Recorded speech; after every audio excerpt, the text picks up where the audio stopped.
안녕하세요. 천안 두정중학교 2학년 학생들 반갑습니다. 여러분들 일주일 동안 잘 지냈나요? 자, 오늘은 선생님이 여러분들과 같이 지난 시간에 맨 마지막에 다음 시간에 학습지를 같이 한번 정리를 해보겠다라고 이야기를 했었어요. 그래서 선생님이 여러분들과 함께 학습지를 정리하려고 이번 시간 준비를 한번 해봤고요. 여러분들 학습지 파일은 지난 시간에 배웠던 우리 강의에 선생님이 PDF 파일로 올려놨으니까 오늘 이번 시간에 이 학습지가 없는 친구들은 반드시 지금 영상을 잠깐 정지하고 주말에 이 영상을 다시 들어도 되니까 반드시 자기 PC방에 가서 프린트를 하거나 또는 자기 집에 프린트가 있다면 그대로 프린트를 하고 그게 아니라면 친구한테 부탁을 해서 오늘 이 학습지는 반드시 준비를 해야 됩니다. 선생님 거는 칼라인데 칼라로 프린트를 해야 되나요? 칼라로 프린트 안 해도 전혀 상관이 없습니다. 그냥 일반 흑백으로 프린트를 해도 되니까 여러분들 프린트 꼭 준비해서 이 학습지 지금 채우는 시간 같이 오늘은 이 학습지까지만 채울 거니까 학습지 꼭 준비해 왔으면 좋겠습니다.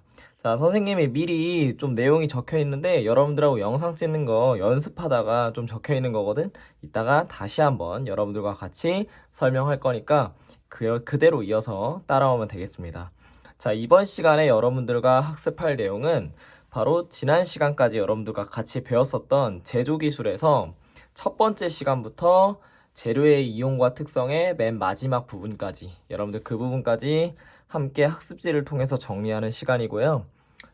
이번 시간이 끝나고 나면 여러분들이 다음 시간부터 배우게 될 건축기술에 대한 내용을 간단하게 여러분들 영상을 통해서나 선생님 이야기를 듣고 마치는 걸로 하겠습니다.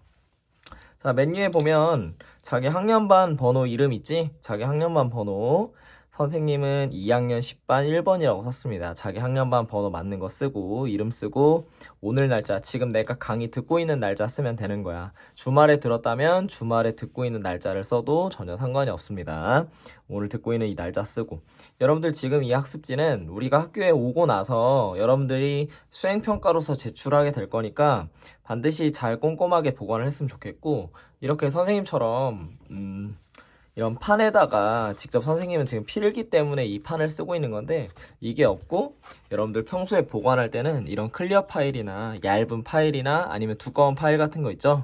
그런 두꺼운 파일에 학습지가 훼손되지 않게 꼼꼼하게 잘 보관을 해 주었으면 좋겠습니다. 그래서 이런 파일들 여러분들 하나하나씩 챙겨서 잘 학습지 모아놔 아니면 두꺼운 파일에 전부 모아놨다가 제출할 때 기술 학습지만 따로 제출할 수 있도록 준비하면 좋겠습니다. 자, 처음부터 가보죠. 자, 우리가 오늘 배우게 될 내용은 제조기술과 창조에서 우리나라의 전통 제조기술 학습지인데 자, 전통기술에선 선생님이 측정기구에 대해서 여러분들과 함께 수업을 했었어요. 그래서 이 측정기구의 종류가 총 4가지가 있는데 이 총 4가지 중에 바로 첫 번째가 의미를 한번 보자. 내린 비의 양을 그릇에 받아 과학적으로 측정하는 기구. 비의 양을 측정한다. 자, 비는 한자로 비우였고 그리고 측정하다 할 때 측자를 써서 장영실이 바로 발명했었던 우리 뭐였습니까? 그렇죠. 측욱이었죠. 그래서 측욱이라고 맨 위에다가 적어주면 되겠습니다. 자, 측욱이라고 적어주세요. 측욱이. 자, 측욱이라고 적어주고 선생님 미리 적었기 때문에 그냥 밑줄로 하나 더 치겠습니다. 자, 측욱이라고 배웠었고 자, 그 다음에 의미까지 받고 이제 원리 중에서 첫 번째는 여러분들 먼저 쓰세요. 단위 면적당. 자, 조금 확대해서 보여줄게. 단위 면적당 내리는 비의 양이 일정. 단위 면적당 내리는 비의 양이 일정이라고 적어주세요. 선생님 단위 면적당 내리는 비의 양이 일정하다는 게 무슨 말이에요? 자, 말 그대로 이게 뭐냐면 두 개의 원통이 있습니다. 선생님이 지금 그림을 그려놨죠. 이렇게 이 두 개의 원통이 있는데 이 두 개의 원통에 비가 막 내리고 있는 거야. 근데 당연히 여러분들은 알고 있어요. 이 넓은 원통에 비가 더 많이 들어오겠지. 당연히. 왜냐면 넓으니까. 하지만 어떻게 된다 그랬어? 시간이 지나면 결국 이 원통에 있는 비의 양의 높이는 어떻게 돼? 같다 그랬지. 같은 시간 동안 비를 받았을 때. 맞지? 그러면 양으로 봤을 때는 분명히 이 친구가 양은 많은데 단위 면적. 그러니까 면적을 똑같이 했을 때는 같다는 거야. 만약 이 원통이 똑같이 옆에 있는 원통과 이만한 거라고 하면 똑같다는 거예요. 그래서 이 B의 높이가 쌓이는 걸 가지고 이 높이가 이만큼 높이가 쌓이면 B가 많이 내린 거고 이거보다 적게 쌓이면 B가 덜 내린 거구나 라고 해서 B의 양을 측정할 수 있는 과학적인 기구였습니다. 자, 그 다음 두 번째 또 적어보죠. 자, 두 번째는 이 추구기는 어떻게 돼? 자, 3단으로 된 추구기와 3단으로 된 추구기라고 하는 것은 뭐냐면 바로 여기에 있는 이 3단 추구기를 의미하는 겁니다. 자, 그 다음 추구기에다가 여기를 뭐에다가 끼웠어? 바로 추구대에다가 끼웠습니다. 자, 추구대. 자, 이 추구대라고 하는 거는 추구기를 받치고 있는 받침이야. 자, 이 받침에다가 추구기를 끼워 넣어서 B의 양을 측정할 수 있게 도와줬다는 겁니다. 자, 그 다음 바로 두 번째, 오른쪽으로 이동해 보면 두 번째는 작용루라는 게 나오는데 이 작용루는 여러분들 의미 같이 한번 적어봅시다. 작용루의 의미는 물의 흐름을 이용해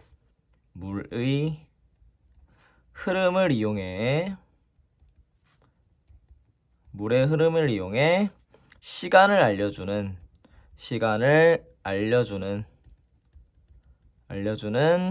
자동 물시계. 우리 작용루 잘 알고 있죠? 작용루 어떻게 되는 거였습니까? 작용루는 3단 원통이 있고 이 3단 원통에서 계속 물이 또로로 흐르고 있다가 자동으로 이 물이 차오르게 되면 뭐의 원리에 의해서? 부력의 원리에 의해서 물이 차오르게 되면 구슬이 떨어지게 되고 그 구슬이 자동으로 띵동 하고 종소리에 의해서 시간을 알려준다고까지 얘기를 했었습니다. 그래서 이 작용루는 어떻게 구성이 되어 있냐? 세 개의 파수호라는 게 있어. 파수호. 이 세 개의 파수호는 뭐였어? 이 큰 원통을 의미하는 게 되겠지. 만약에 이게 여러분들 조금 헷갈리게 되면 선생님과 같이 수업을 했었던 그 영상을 참고를 한다면 다시 한번 좀 정리하는데 큰 도움이 될 것 같습니다. 이 세 개의 파수호라고 하는 큰 원통에서 수수호로 이동을 해요. 이 수수호는 어떻게 된 거야? 자, 여러분들 여기에 있는 이 그림을 보면 이 세 개의 파수호, 큰 원통들이 있지? 이 원통들을 통해서 물이 계속 이동되는 거야. 이 물이 이동되면 어디로 가? 여기 있는 기다란 이 수수호로 모이게 됩니다. 이 기다란 수수호로 모이게 되면 이거를 이제 잠깐만 선생님이 설명을 하면 이 연필로 자 여기 한번 봅시다. 자, 원통이라고 하는 이 세 개의 원통이 있어. 이 세 개의 원통이 있고 이 기다란 수수호가 있단 말이야. 그럼 어떻게 돼? 물이 바로 세 개의 원통에서 계속 이동이 되고 있다가 요곳에 이제 쌓이게 되는 거지. 이해가 되셨죠? 이 세 개가 쌓이게 되면 어떤 힘이 작용하냐? 바로 부력이 작용합니다. 부력은 여러분들 무슨 뜻이냐면 물에 뜨는 힘이에요. 그러면 여기 안에 가벼운 어떤 물체가 있는데 물이 계속 차오르게 되면 얘가 쭉 올라가게 되겠지? 얘가 올라가게 되면 바로 구슬을 건드려 주는 거야. 그래서 어떻게 돼요? 쇠구슬을 이동시켜 줍니다. 그래서 쇠구슬이 자동으로 물이 차오르게 돼서 쇠구슬이 이동을 쭉 하게 돼. 그럼 쇠구슬이 이동하고 나서 무슨 원리에 의해서 자동으로 종을 때리게 되냐? 지렛대의 원리에 의해서. 자, 지렛대의 원리에 의해서 쇠구슬이 하강하게 되고 알람을 자동으로 시간을 알려주게 되는 게 되었습니다. 자, 이 내용 좀 모르면 선생님 유튜브에도 있고 여러분들 그동안 수업 들었던 내용 중에 참고할 수 있으니까 반드시 이 내용 여러분들 복습을 좀 해봤으면 좋겠습니다. 이 내용은 우리 이번 1학기 시험에도 선생님이 강조해서 한번 보게 될 거니까 반드시 영상을 통해서 여러분들이 복습을 한 번씩 꼭 해보세요. 자, 영상은 어디 있냐면 선생님 유튜브 채널 여러분들 지금 듣고 있는 영상 링크를 누르면 선생님 유튜브 채널로 가거든. 선생님 유튜브 채널에 1강에 온라인 수업 1강의 내용이 담겨 있으니까 제목이 우리나라의 전통 제조 기술이에요. 그 내용 꼭 살펴봤으면 좋겠습니다. 자, 그 다음 이어서 이제 세 번째. 자, 세 번째는 손 모양의 해시라가라고 했는데 우리 해시계 할 때 선생님이 이렇게 얘기했던 거 기억나지 얘들아? 수업할 때 선생님도 좀 민망했지만 수업을 어쨌든 했던 자, 손 모양의 해시계. 얘들아, 해시계 이름 뭡니까? 명칭 알고 있는 사람 뭐예요? 자, 이미 적은 사람도 있겠지만 앙부일구입니다. 손 모양의 해시계 이름은 앙부일구. 그래서 이 앙부일구는 태양의 움직임에 따라 그림자의 뭐와 뭐가 바뀌냐? 자, 태양이 위치하고 있는데 그림자가 태양이 내 바로 머리 위에 있으면 어떻게 돼? 그림자가 비출 때 내가 이게 졸라맨이라고 하면 여기 사람이 하나 있으면 자, 태양이 이쪽으로 쭉 이동을 해요. 이 태양이 이동을 했어. 그 다음 위쪽까지 이동을 하겠지? 자, 태양이 가장 맨 위에 이동했을 때는 어떻게 돼? 바로 아래로 비추니까 그림자가 요만하기만 해요. 근데 태양이 이제 바로 이쪽 이제 동쪽에서 보일 때는 어떻게 되냐? 태양이 비추게 되면 바로 그림자가 쭉 멀어지게 되는 거지. 그리고 길어지고 위치도 달라지게 되는 겁니다. 그래서 태양의 움직임에 따라 어떻게 돼요? 그림자의 길이와 위치가 바뀌는 그런 원리를 이용했었습니다. 그래서 여러분들과 함께 이 해시계에서는 뭐와 뭐를 알 수 있었냐? 해시계가 움직이면 움직일수록 시간과 그리고 그림자의 길이를 통해서 그때의 계절까지 알 수 있었죠. 그래서 시계의 역할을 동시에 했고 달력의 역할도 함께 해줬습니다. 그래서 시계와 달력의 역할을 동시에 해줬다는 것까지 여러분들 적어주세요. 자, 지난 시간에 선생님이 필기한 내용이 잘 안 보인다고 질문을 남겨준 친구가 있어가지고 가급적 최대한 잘 보이게 찍고 있는데 그래도 잘 안 보이면 선생님 학교 와서 여러분들 꼭 질문을 하길 바랍니다. 자, 그 다음에 네 번째입니다. 자, 네 번째는 이미 그림에 제목이 적혀 있네. 일정한 거리를 가면서 종 또는 북을 쳐서, 그러니까 왕이 지방으로 행차를 할 때, 그러니까 서울에서 뭐 대전으로 행차를 할 때, 자, 여봐라, 지금 어디까지 왔느냐, 이렇게 이야기를 할 때, 어디쯤인지 알려줄 수 있는, 자, 그 장치 이름, 바로 길이고차였습니다. 길이고차. 그래서 이 길이고차는 일정한 거리를 가면서 종 또는 북을 쳐서 거리를 알려주는 수레였고요. 자, 이 수레 1번. 자, 이 수레는 이렇게 큰 톱니바퀴 두 개를 해가지고 작은 톱니바퀴와 큰 톱니바퀴가 서로 돌아갈 때 얘들아 여기 상상을 해보세요. 큰 톱니바퀴가 한 바퀴 돌아갈 때 작은 톱니바퀴도 한 바퀴 돌아갈까? 아니지. 큰 톱니바퀴가 한 바퀴 돌아가게 되면 작은 톱니바퀴는 두 바퀴나 세 바퀴 돌아가게 될 겁니다. 자, 그런 원리를 이용해서 어떻게 크기가 다른 톱니바퀴의 회전수비를 이용했습니다. 크기가 다른 톱니바퀴의 회전수비를 이용해서 쉽고 편리하게 거리를 측정할 수 있었어요. 그래서 크기가 다른 톱니바퀴의 회전수비를 이용했다는 점 알아두고 이 회전수가 예를 들어 100m 가면 두 바퀴 돌면서 땡땡 두 번 울리고 1km를 가면은 이게 5번 또는 1km용 예를 들면 큰 톱니바퀴는 1km용 작은 톱니바퀴는 100m용 이렇게 해서 그 중간중간 거리 감각을 알려줬다는 내용이겠죠. 그래서 거리 측정을 도와줬다는 우리나라의 전통 제조기술 측정기구에 대해서 이렇게 네 가지를 여러분들과 함께 살펴봤습니다. 자, 이 전통 제조기술이 끝나고 나서 그 다음에는 여러분들과 같이 어느 내용을 배웠어? 그렇지. 바로 이제는 여러 가지 재료에 대해서 배웠었습니다. 자, 여러 가지 재료에 대해서 배운 점, 그 내용 한번 보죠. 자, 이제 두 번째 2번 학습지인데 이것도 우리 PDF 파일에 여러분들 프린트한 거 그대로 있죠? 자, 위에다가 자기 학년반 번호 이름 쓰고 오늘 날짜 그대로 적으면 되겠습니다. 자, 그 중에서 재료의 특성, 이제 첫 번째부터 이 목재부터 선생님이 플라스틱까지 여러분들과 함께 차근차근 살펴보도록 하겠습니다. 자, 1번 목재인데요. 1번 목재의 특성에 보면 자, 목재의 특성 1번 천천히 씁시다. 목재는 뭐가 좋냐면 가공성이 너무 좋아요. 자, 가공성이 좋다. 자, 선생님이 지금부터는 조금 글씨를 한번 크게 쓸게 얘들아. 자, 목재의 특성 가공성이 좋다. 선생님 가공성이 뭐예요? 얘들아 가공성이 뭐냐면 쉽게 자르고 또는 쉽게 다시 조립하고 목재는 못으로도 쉽게 박을 수가 있고 그리고 톱으로도 쉽게 자를 수가 있죠. 그래서 가공성이 좋다는 점. 자, 그다음 두 번째 2번 가볍고 뭐가 우수하냐? 강도가 우수합니다. 가볍고 강도가 우수하다. 선생님 강도 뭐예요? 도둑인가요? 아니겠지 당연히 얘들아. 자, 강도는 뭐냐? 강도는 단단한 걸 의미해요. 단단한 거. 조금씩 이제 단단한 성질. 근데 가볍기도 하고 단단하기도 하고. 그래서 장점이 매우 많은 재료라는 거죠. 자, 세 번째 3번. 그리고 나무는 뭐가 아름답냐? 무늬가 아름다워요. 무늬가 아름답습니다. 왜냐면 나이테가 있기 때문에 아름다운 무늬를 가지고 있어서 외관상 보기가 굉장히 좋지. 자, 이제 네 번째. 자, 네 번째 한번 보겠습니다.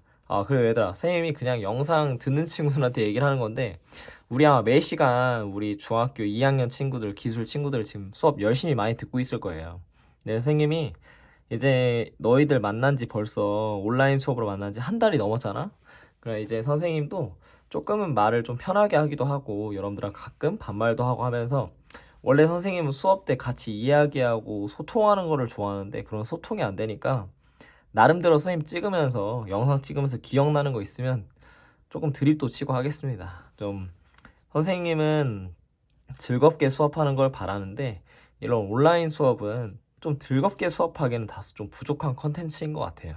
선생님도 이렇게 영상 업로드를 해야 되다 보니까 조금은 좀 조심스럽게 올리는 것도 있거든. 그래서 어쨌든 간에 앞으로 수업을 할 때는 조금 선생님도 편한 마음으로, 여러분들도 선생님과 조금 더 친해졌다는 마음으로 수업을 앞으로 지금 듣는 것처럼 열심히 들으면 좋겠습니다. 자, 4번.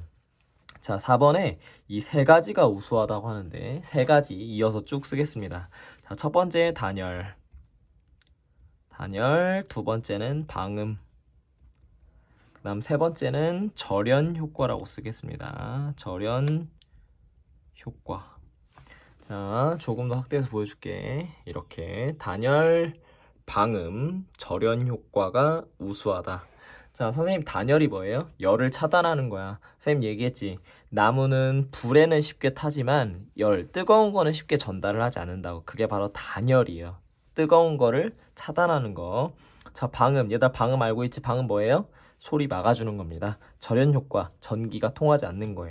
자, 절연 효과는 전기가 통하지 않는 거, 방음은 소리가 안 들리는 거, 단열은 뜨거운 열에 대해서 전달이 안 되는 효과까지 여러분들 적어주고, 자, 그 다음 이어서 다섯 번째 보겠습니다. 자, 이어서 다섯 번째, 뭐와 뭐를 잘 전달하지 않아? 아까 얘기했지? 단열과 절연 효과, 뭐와 뭐 전달 안 해요? 그렇죠. 단열이 뭐였어? 열과. 절연 효과 뭐라고? 전기입니다. 열과 전기를 잘 전달하지 않는다. 자, 여기까지가 바로 장점이었습니다. 자, 그럼 이제 여섯 번째 단점을 볼 건데, 단점은 불에 타기 쉬워요. 불에는 약하다 그랬잖아. 불에 타기 쉽고, 뭐에 약해서 썩기 쉬워요? 나무가 뭐를 먹게 되면 썩어버려. 뭐에 약해요? 그렇죠. 물에 약해서 썩기가 쉬워요. 이런 수분에 의해서 굉장히 그 단점이 있다는 거야. 자, 그다음에 일곱 번째 단점. 재질이 균일하지 않다. 나무를 잘랐을 때 무늬는 아름다운데 이 나이테가 이렇게 완전히 균일하게 동글동글 있는 게 아니잖아. 어떤 나이테 같은 경우에는 쭈글쭈글 있기도 하니까 어떤 재질 자체에서 균일하지 않다는 재질이 있고. 자, 단점. 건조 과정에서, 여기서 얘기하는 건조 과정은 뭐야? 물을 먹고 나서 말릴 때, 그러니까 말리는 과정에서 변형이 일어나요. 근데 이때 일어나는 변형이 뭐야? 바로 쓰겠습니다. 뒤틀림과 갈라짐이 발생할 수 있다. 뒤틀리다. 그리고 나무끼리 서로 뒤틀리고 또는 짜자작 쪼개지는 갈라짐이 발생할 수 있다는 점까지 보았습니다. 자, 네, 2번 목재 가공제의 종류. 목재 가공제의 종류는 종류가 총 4가지를 설명을 했는데 여러분들 학습지에는 선생님이 3가지만 적었습니다. 자, 첫 번째, 원목을 얇게 펀 판재를 서로, 여기서 여러분들 이거 구분 잘해야 돼. 서로 직각이 되도록. 두 번째 건 어떻게 돼 있어? 평행하게. 자, 직각이 돼서 붙인 것들, 직각돼서 붙인 것들 뭐였어요? 직각으로 붙인 것들은 교과서에 잘 나와 있는데, 직각으로 붙인 것은 합판입니다. 합판. 자, 합판. 얇게 컨 판재를 나뭇결이 서로 직각이 되도록 붙였던 가공재는 합판이었고, 가공재를 왜 쓴다 그랬어? 이런 단점들이 있기 때문에 단점을 보완하기 위해서 가공재를 쓴다고 했었습니다. 자, 두 번째, 판재나 작은 각재를 평행하게 붙여놓은 것들. 평행하게 붙인 건 뭐였어? 바로 집성재라고 하는 거였습니다. 집성재. 육성재 아니야. 집성재입니다. 미안합니다.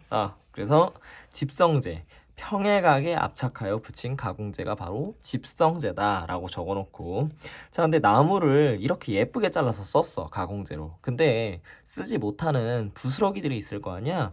이 부스러기들을 모아가지고 이걸 한 번에 이제 붙인 거. 그러니까 부서진 조각들을 모아서 붙인 것. 조각들이 영어로 뭐였어? 파티클이었지. 이 파티클을 모은 것을 선생님이 뭐라고 했습니까? 바로 파티클 보드라고 했습니다. 파티클 보드. 자, 그 다음에 이거하고 추가적으로 하나 더 뭐 있었어? 바로 중밀도 섬유판까지 있었습니다. 여러분들 이 중밀도 섬유판이라고 하는 것은 뭐야? 파티클 보드보다 좀 더 얇게 이제 갈아서 만든 가공재를 바로 중밀도 섬유판이라고 했죠. 그래서 중밀도 섬유판까지 목재 가공재 종류 4가지 살펴봤습니다. 자, 이어서 다음 학습지 다음 페이지 가죠. 자, 학습지 다음 페이지에 보면 이제 플라스틱에 대해서 나와 있는데, 여러분들 이 플라스틱은 장점들이 굉장히 많죠. 우리가 엄청 많이 쓰고 있는 것 같기도 하고. 그래서 플라스틱 이어서 쭉 가겠습니다. 첫 번째, 가볍고 강도가 강하다고 나와 있습니다. 자, 가볍고 강도가 강하다. 자, 그럼 두 번째는 뭐라고 나와 있습니까? 두 번째, 뭐에 잘 견디냐? 부식되지 않는데. 이 부식되지 않는다는 것은 어떤 말이냐? 바로 화학약품에 잘 견딘다는 게 되겠죠. 그래서 쓰겠습니다. 화학약품에 잘 견딤. 화학약품에 잘 견딤이라고 쓰세요. 화학약품에 잘 견딘다. 선생님 같이 쓰겠습니다. 화학약품에 잘 견딤. 그래서 쉽게 약품에 의해서 쉽게 부식이 안 되다 보니까 우리가 약통으로 플라스틱 통을 쓰는 거지. 선생님 플라스틱 염산 만나면 녹잖아요. 그런 거 말고 일반 이제 알약이라든지 아니면은 뭐 화장품 같은 거 담을 때 쓴다는 게 되겠죠. 자, 그럼 플라스틱은 사실 열에는 좀 약하긴 해. 근데 플라스틱 중에서 열 가소성 플라스틱과 열 경화성 플라스틱이 있는데, 단단한 열 경화성 플라스틱은 열을 차단하는 성질이 굉장히 우수합니다. 그래서 뜨거운 열을 받았을 때 열을 차단을 잘 하기도 해요. 자, 그 다음 장점 이어서 보죠. 그래서 단열재나 플라스틱으로 만든 아이스박스 여러분들 본 적 있지? 그래서 플라스틱 컵도 많이 사용하고, 최근에 여러분들 인터넷 검색해보면 알겠지만 스땡벅스 레디백이라 그래서 플라스틱으로 만든 어떤 그 썸머 여름에 쓰는 우리 편하게 쓰는 아이스박스 같은 것들이 지금 인터넷에서 거의 7만원에서 비싼 거 10만원까지 거래가 되고 있습니다. 그래서 어쨌든 플라스틱의 이런 단열 성질, 그냥 열을 차단해서 오랫동안 보관할 수 있는 성질로서 여러 가지 이런 제품들이 나오고 있다는 것까지 알아두고, 자, 그다음 플라스틱은 아까 목재처럼 절연 효과가 있어서 전기를 잘 전달하지 않습니다. 전기를 잘 전달하지 않는 장점도 있고, 당연히 플라스틱 빛을 잘 통과시키죠. 그래서 안경으로 쓰기도 하고 창문의 재료로도 쓰고 전등 케이스로도 플라스틱을 많이 사용을 합니다. 그래서 이런 뭐 선생님 지금 쓰고 있는 이런 안경 같은 것들 사용을 한다는 거지. 자, 그 다음에 이어서 보죠. 6번째 장점, 뭐를 잘 흡수한다고 나와 있냐? 제품 포장에 보면 헬멧, 스펀지, 헬멧이랑 스펀지로 쓴다는 거 보니까 뭐를 잘 흡수해요? 우리가 어떤 다치지 않는 위험성에서 충격을 잘 흡수한다는 점. 우리 페트병 막 던져도 깨지진 않잖아. 그래서 충격을 잘 흡수한다는 점. 그리고 착색이 자유롭다는 것은 염색해서 쓴다는 거야. 목재에다 염색하기가 굉장히 어렵죠. 페인트를 칠하기는. 플라스틱은 쉽게 칠하고 쉽게 지우기도 좋다는 점 알아두고, 자, 단점은 뭐냐면 플라스틱은 근데 목재하고 좀 다르게 긁혀요. 여러분 여기서 긁힌다는 거를 바로 흠집이 나기 쉽다는 거야. 쓰세요. 자, 단점에 흠집이 나기 쉽다. 흠집이 나기 굉장히 쉽습니다. 흠집이 나기 쉽다. 단점, 흠집이 나기 쉽다라고 쓰고, 그 다음에 또 뭐에 약하냐? 결국에는 열을 차단하는 성질은 우수하지만 결국 굉장히 뜨거운 열이 나면 높은 열에 약해서 높은 온도에서는 사용하기 어려워요. 아까처럼 아이스박스로 쓰긴 쓰는데, 이 아이스박스는 뭐야? 열을 차단한다. 이거는 냉동을 보관한 거야. 냉동 보관.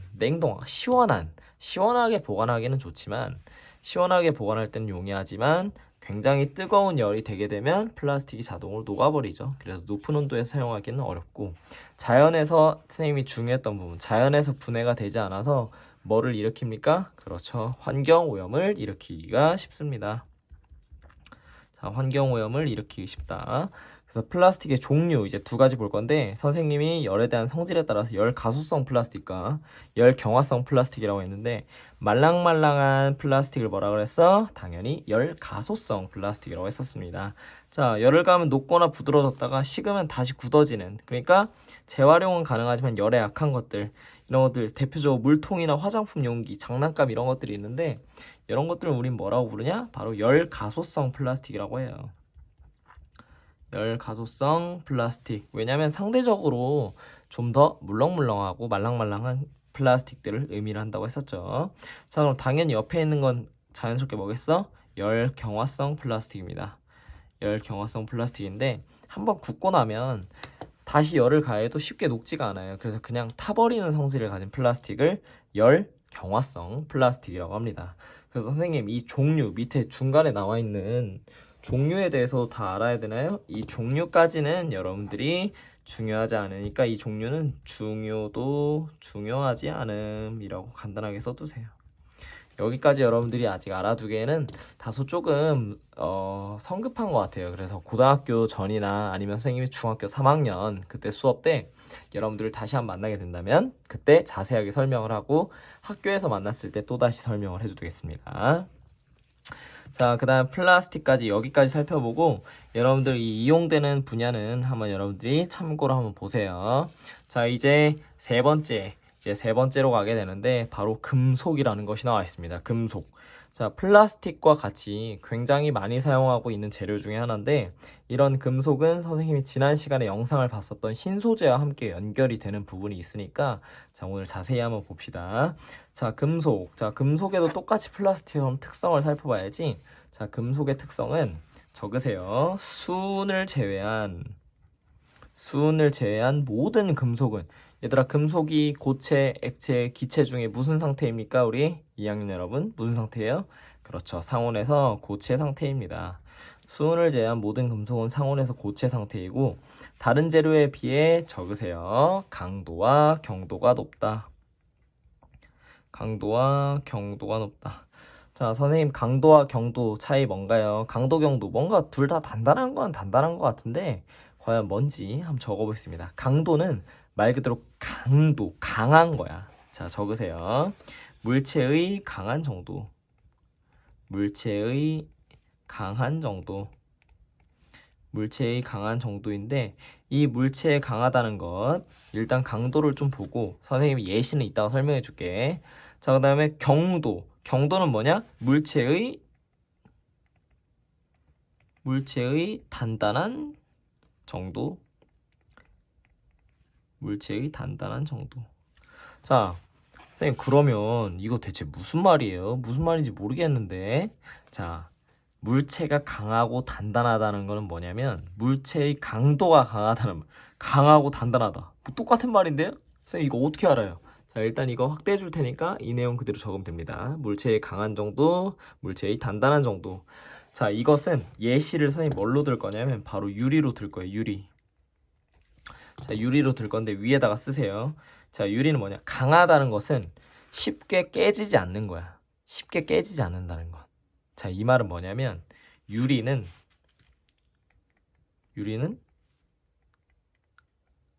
강도가 약하다. 그리고 유리는 경도가 강하다. 자, 유리는 우리가 알고 있는 이 유리의 성질은 뭐야, 얘들아? 유리는 어떻게 돼? 유리는 만지면 어떻게 돼요? 굉장히 단단하지. 유리는 엄청 단단해. 선생님 지금 이 컵, 자, 주스를 잠깐 먹고 있는 이 컵을 보면 이 유리 자체는 굉장히 단단합니다. 근데 유리 어떻게 돼? 바닥에 떨어뜨리면 쉽게 깨져버리지. 자, 쉽게 깨진다는 건 뭐냐면 유리는 강한 거는 약한 거야. 강하진 않아. 유리라는 재료 자체가 강하진 않지만 단단하지. 유리 자체가 단단하긴 해요. 하지만 쉽게 깨지니까 강한 건 아니라는 거야. 즉 뭐야? 경도는 강하지만 강도는 약하다는 게 됩니다. 자, 그래서 유리는 경도는 강하지만 강도는 약하다. 그래서 여러분들 이렇게 적으세요. 유리는 강도가 약하다. 유리는 경도가 강하다. 이렇게 적으면 되겠습니다. 자, 금속 같은 경우에는 세 번째, 종류에 따라 일정한 뭐를 갖게 돼? 녹는 점을 갖게 됩니다. 일정한 녹는 점을 가지게 되고, 그 다음에 뭐와 뭐를 잘 전달해요? 목재하고 플라스틱하고 다르게 금속은 우리가 뜨거운 열을 가했을 때 열도 잘 전달하고, 그리고 금속, 우리 금속 근처에 전기 두지 말라 그러지? 그래서 열과 전기를 잘 전달합니다. 열과 전기를 잘 전달하는 성질이 있고, 전성과 연성이 크다고 하는데, 이 전성과 연성은, 자, 전성은 뭐를 생각해? 파전을 생각하면 되고, 연성을 뭐를 생각해요? 고무줄을 생각하면 됩니다.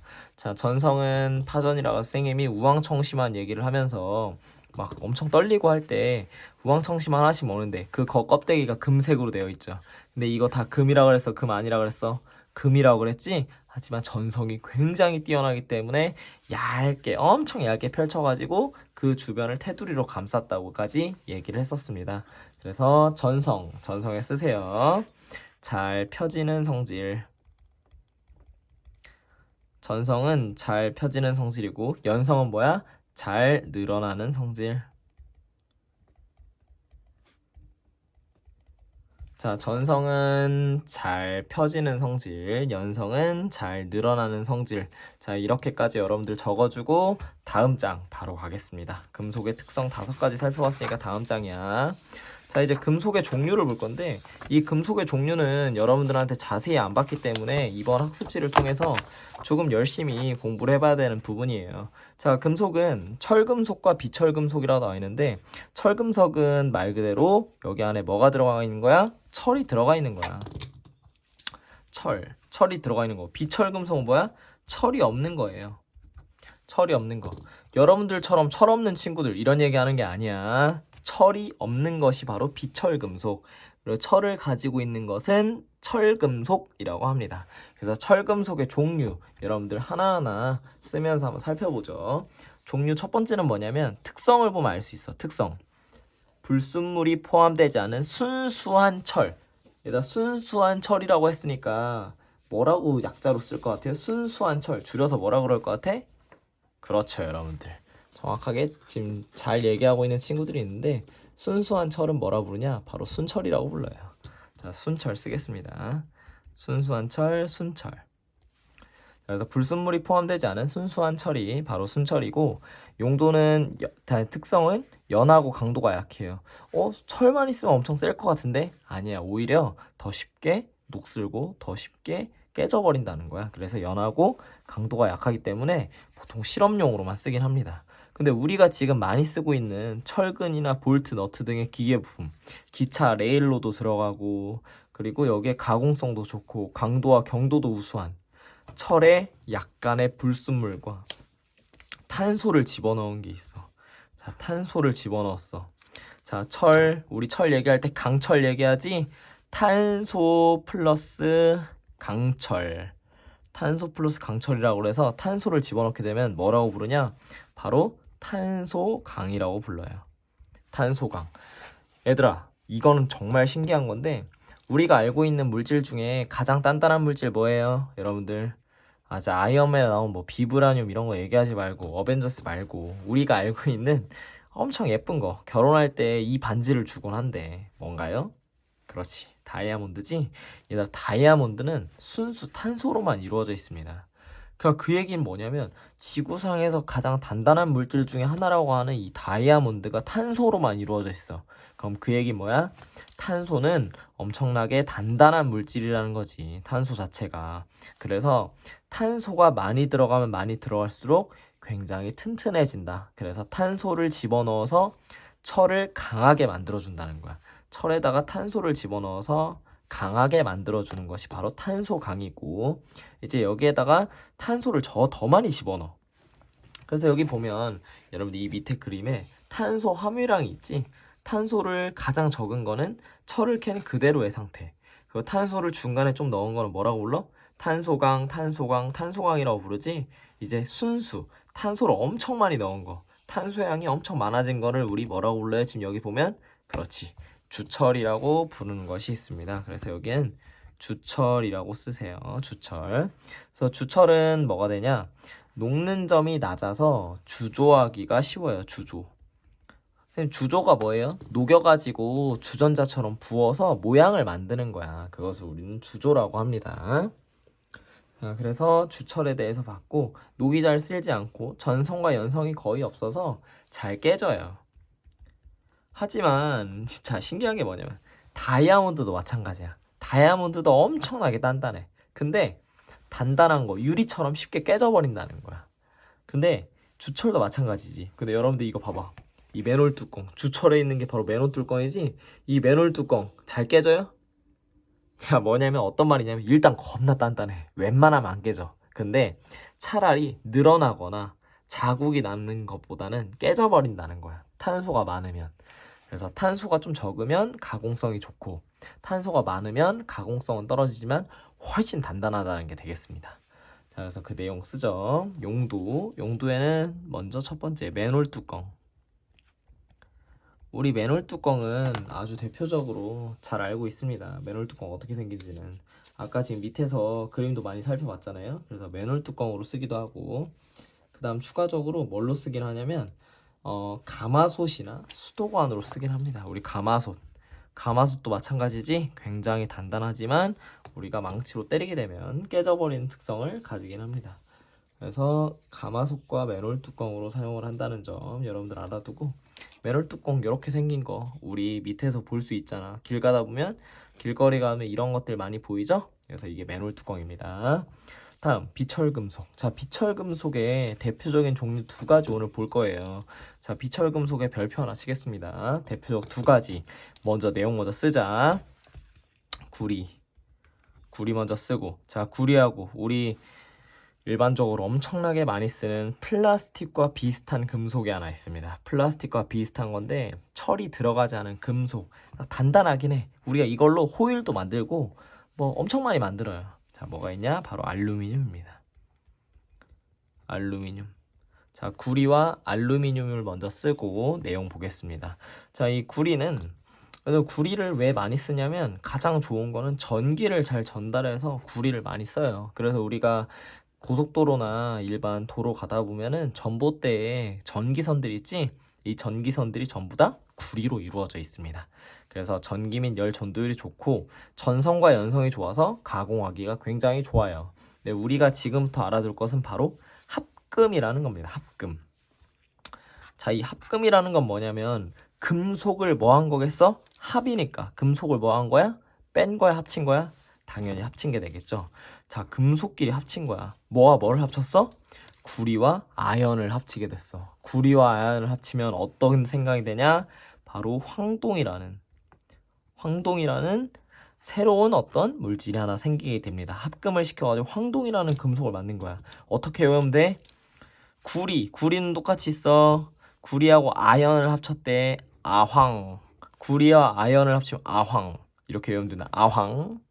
나중에 이거 기억날 거야. 시험 문제 나오게 되면. 구리와 아연을 합치면 황동이다. 자, 그 다음에 구리와 주석을 합치면 뭐가 돼? 이제 황동이 아니라 조금 청록색을 띠는 청동이 됩니다. 청동. 자, 구리와 청동을 합치는 거 어떻게 외워? 청주로 외우면 됩니다. 구리와 주석의 합금은 바로 청동이다. 그래서 이 황동과 청동, 구리의 합금으로 많이 쓴다는 점 여러분들 잘 알아두면 되겠습니다. 그래서 구리를 일반적으로 비철금속, 철이 들어가지 않은 금속 중에 가장 많이 사용하는 물질 중에 하나다. 왜? 전선으로도 쓰고 합금으로도 쓰니까. 그 중에 용도, 전선이나 전기재료의 부품이 되고 황동이나 청동이 있는데 황동이 이렇게 생긴 거예요. 이렇게 금색깔로 된 거. 여러분 지금 이 그림 잘 보이나요? 이런 금색으로 된 이런 것들이 황동이고, 그래서 실제 어떤 수도관으로 사용을 한다고 하고, 그거 외에도 아까 지금 보면은 이런 악기로도 사용을 하죠. 그래서 황동으로 만든 악기들도 있고, 그래서 이 외에도 황동으로 또 어떤 장식품 같은 것도 만든다고 합니다. 그래서 황동의 각각의 예시들은 바로 이 예시가 되겠고, 이것들이 바로 황동의 예시가 되는 겁니다. 자, 그럼 청동의 예시는 뭐가 있어? 어떤 상이나 종 같은 게 있대. 무슨 상과 무슨 종이 있는지 청동은 우리가 알고 있는 것처럼 역사 시간에 배운 청동 뭐가 있어요? 바로 청동기 시대에 청동검이 하나가 있고, 그다음 추가적으로 바로 에밀레종, 우리가 알고 있는 어떤 에밀레종이라고 하는 종 자체가 바로 청동으로 이루어져 있는 거다. 그래서 잘 녹슬지 않고 마모에 강하기 때문에 청동은 아름다운 소리를 내기도 하고, 그리고 실제로 오랫동안 보관해야 하는 것들에 바로 청동을 사용을 한다. 잘 녹슬지 않으니까. 하지만 황동은 이런 가공성이 좋다고 그렇다 보니까 가공이 쉽다고 나오잖아. 그래서 이런 악기나 장식품으로 사용을 하기도 합니다. 여기까지 알아두고, 자 이제 알루미늄 가죠. 자, 알루미늄은 가볍고 열과 전기를 잘 전달하는 특성이 있어요. 그리고 알루미늄은 가장 많이 쓰는 이유가 뭐야? 녹슬지 않기 때문이지.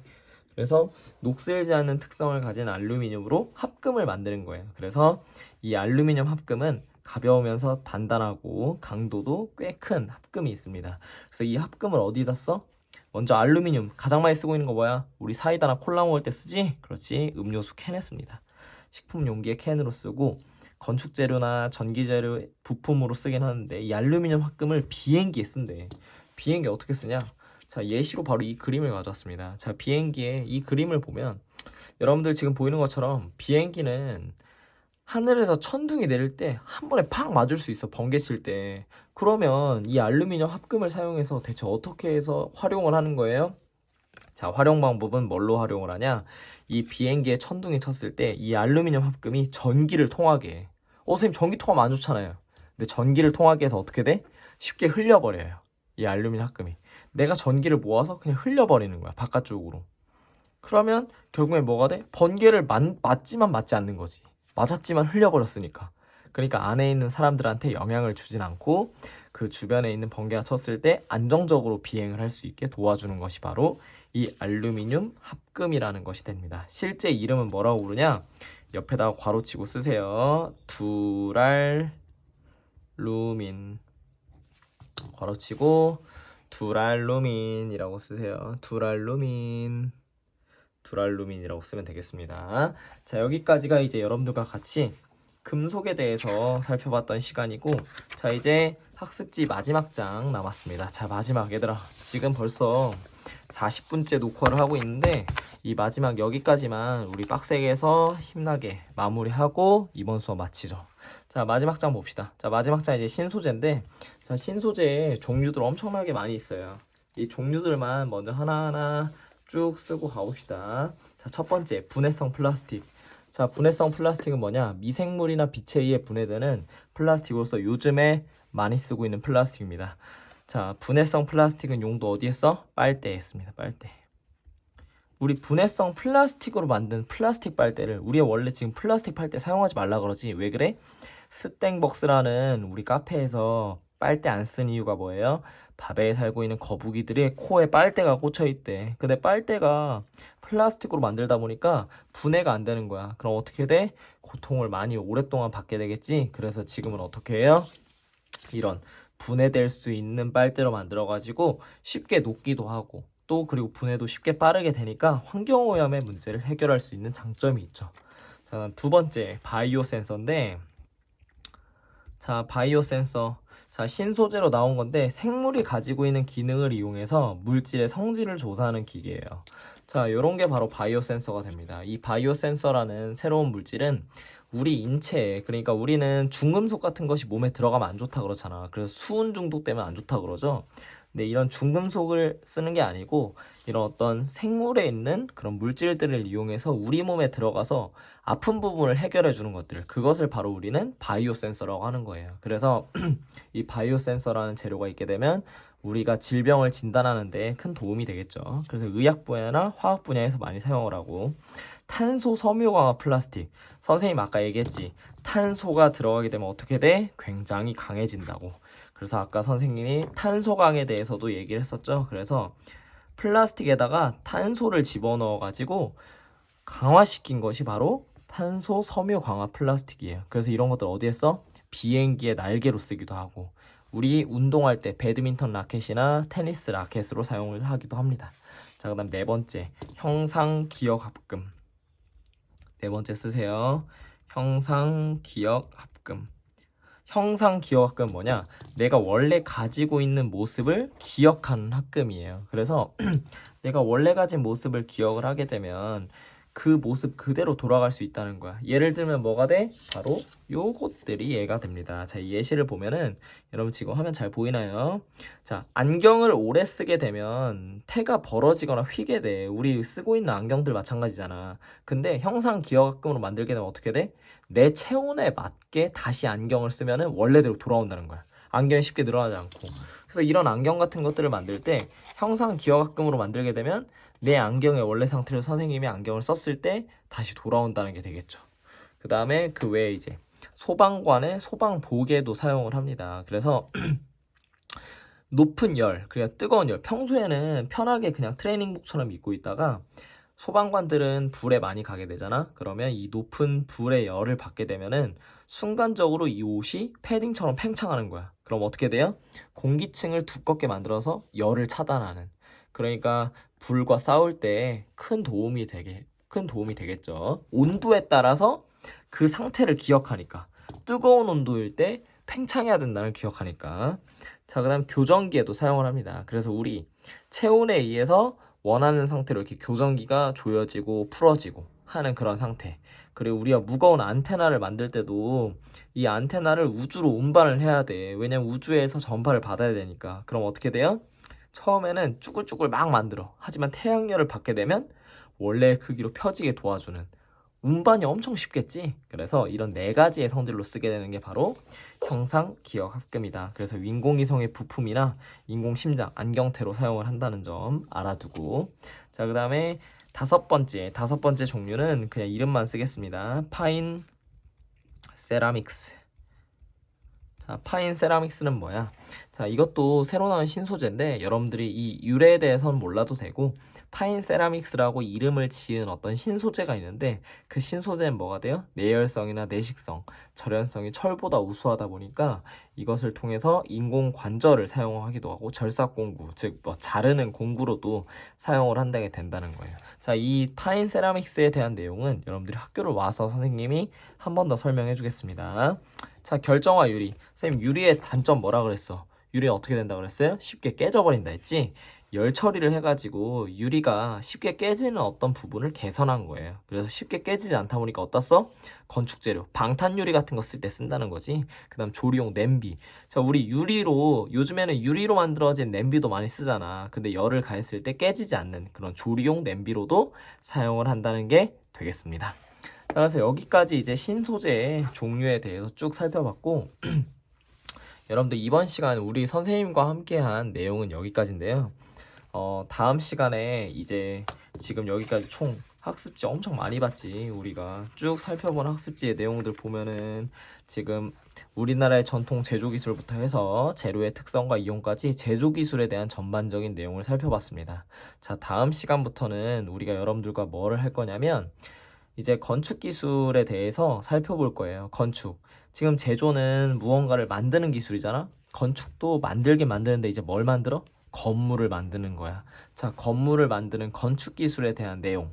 바로 우리가 다음 주부터 수업을 하게 될 거니까 다음 주부터 오늘처럼 즐겁게 만났으면 좋겠습니다. 자, 오늘 수업 굉장히 오래 했던 것 같아요. 선생님이 학습지 빨리 정리하려고 했는데 설명을 하면서 하다 보니까 조금 시간이 걸렸습니다. 여러분들 1시간 강의 듣느라 고생 많았고 오늘 수업을 오래 한 관계로 건축기술에 대한 간단한 설명이나 영상은 다음 시간으로 넘겨서 하는 걸로 하겠습니다. 오늘은 이거 한 개만 열심히 들은 걸로 여러분들 중학교 2학년 우리 두정중 2학년 학생들 너무 고생 많았습니다. 자, 그럼 다음 시간에 만납시다. 여러분들 다음 시간까지 아프지 말고 코로나에 대비해서 마스크 잘 챙기고 다니는 예쁜 두정중 2학년 학생들이 되길 바라겠습니다. 그럼 다음 주에 보자 얘들아. 안녕.